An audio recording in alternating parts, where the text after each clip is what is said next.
Dati meron ako nabasa sa comment section na bakit laging next LeBron yung nilalagay at wala na nagsasabi ng next Michael Jordan. Yung ibang sinagot doon dahil si Jordan na ang tinatag na GOAT. Pero hindi talaga yun ang dahilan. Nang 2008, doon na kasi nagsimulang sinasabing next LeBron at nung 2009 ang sinasabi namang next Kobe.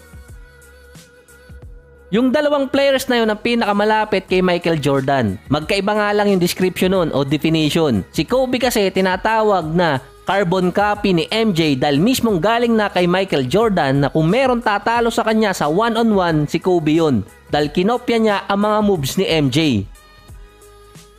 Kay LeBron naman sa matchup ng accolades. Si Kobe naging face ng NBA simula noong 2006. Si LeBron naging mukha din ng liga after nga magkaroon din ng injury nitong si Kobe. So simula yon ng at least 2011 season.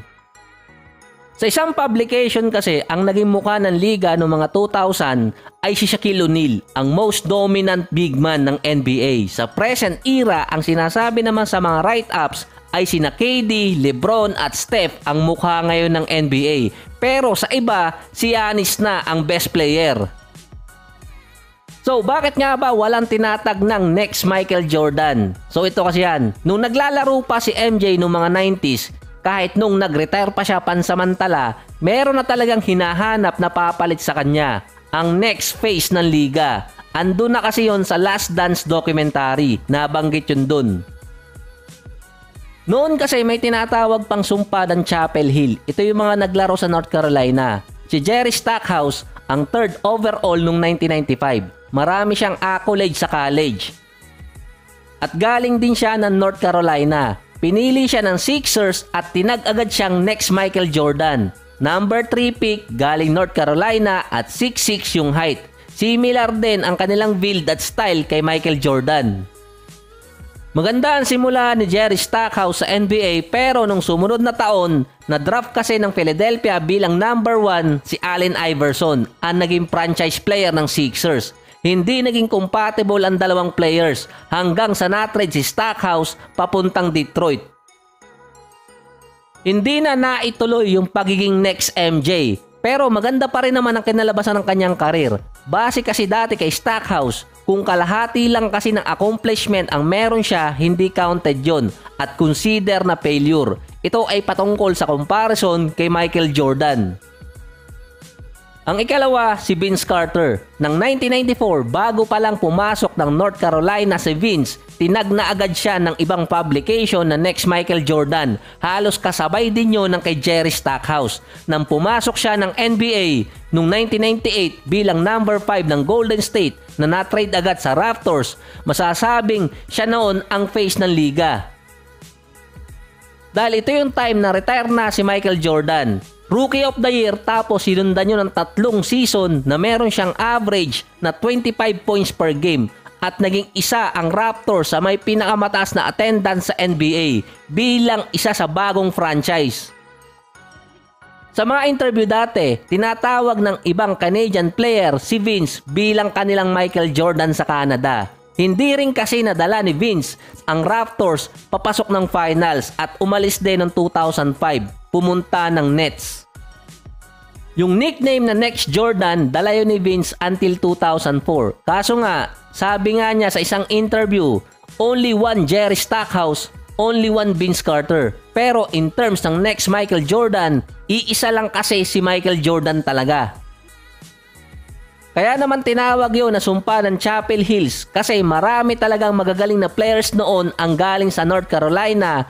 Yung iba nag-fail. Yung iba naman hindi talaga inabot yung hype ni Michael Jordan. Example, si Rashad McCants na biktima siya noon ng Kardashian curse. Yung isa pa si Anton Jamison na top player talaga sa college para sa North Carolina pero hindi naging katulad ni Vince ang naging karir. Pero maganda pa rin. Si Harold Miner noong 1992 napili ng Miami Heat bilang number 12, 6'5 shooting guard. Sa college pa lang tinatawag na siyang Baby Jordan. Tinalo niya pa si Shaquille O'Neal at Alonzo Mourning para sa College Player of the Year award. Nanalo din siya ng 2 Conference Player of the Year sa college. Sa NBA naman nanalo siya ng 2 beses sa Slam Dunk Contest. Yun ang pinaka-highlight ng karir niya. hindi naging successful ang karir niya sa Miami Heat, lalo na yung pagiging Baby Jordan or next Michael Jordan. Naglaro lang siya ng 3 taon sa Miami hanggang na-trade sa Cavaliers at doon na nawala sa liga. So ito na siguro yung pinakamalapit kay MJ at napakinabangan pa nung nag-retire siya ng unang beses. Noong 1994, pumasok na sa NBA si Grant Hill at si Jason Kidd.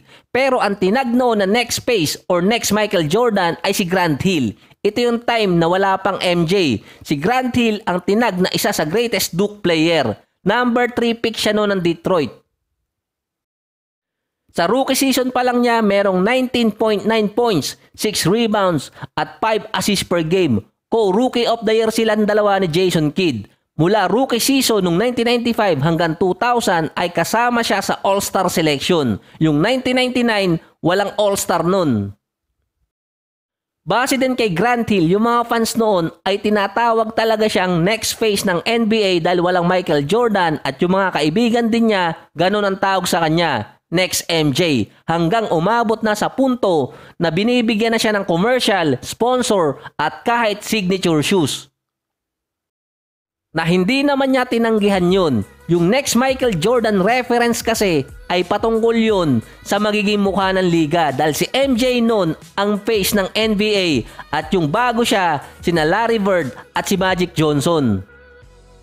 Dahil si Grant Hill mas malapit talaga kay LeBron or sabihin nating si LeBron ang next Grant Hill dahil nga 6'8 forward na Mr. Triple-Double noong time na yon. Meron agad siyang 29 triple-double sa first 5 season. Dahil ginagawa yun dati ni LeBron sa kanyang early career, tapos itong si Grant Hill nagawa niya yon sa first 5 season na meron 29 at napakahirap gawin yun noong mga panahon ng 90s. Kaso nga lang nagkaroon siya ng injury at doon nagsimulang humina ang game niya.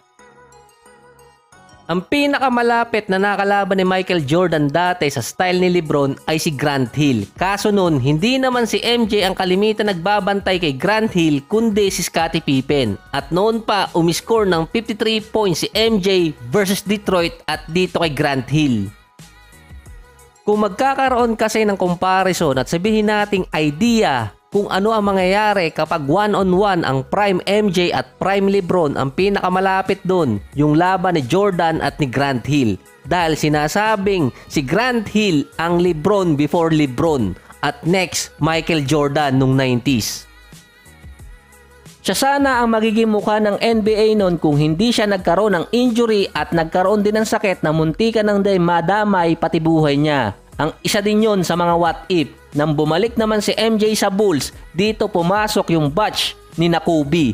Ilang taon din bago na i-compare si Kobe kay Michael Jordan hanggang nag-retire ulit si MJ noong 1998. Si Kobe naman naging legit superstar. Kaso selyado na kasi yung karir ni MJ noon kahit bumalik pa siya sa Wizards. Ang face noon ng NBA base sa nasusulat ay sina Shaquille O'Neal, Iverson, Tim Duncan at Kevin Garnett.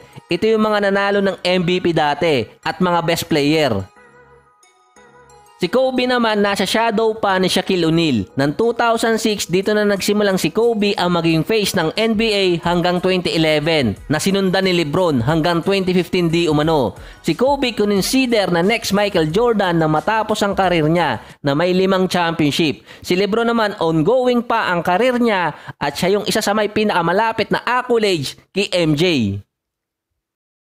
Kaya wala nang tinag na next Michael Jordan dahil meron ng mga pumalit na face ng NBA. At sa ngayon yun, maghalit man kayo or sa hindi, si LeBron na kasi yun. Nakalapit kasi sa status ni MJ si Kobe at si LeBron. Pero sabi ko nga kanina, magkaibang definition yung dalawa. At sa ngayon, si LeBron pa rin ang mukha ng liga dahil wala pang pumapalit talaga. Sa iba naman sinasabing si KD, LeBron at Steph. Pero sa ibang analyst, si Giannis na ang next face ng NBA pero ayaw nga ni Giannis. At sa ngayon, either sa tatlo kanina. Ang nangingibabaw kasi ngayon mga European at international player kaya kailangan ng pamalit na American player na susunod kay LeBron dahil si KD at si Steph ay nasa retirement age na rin kasi.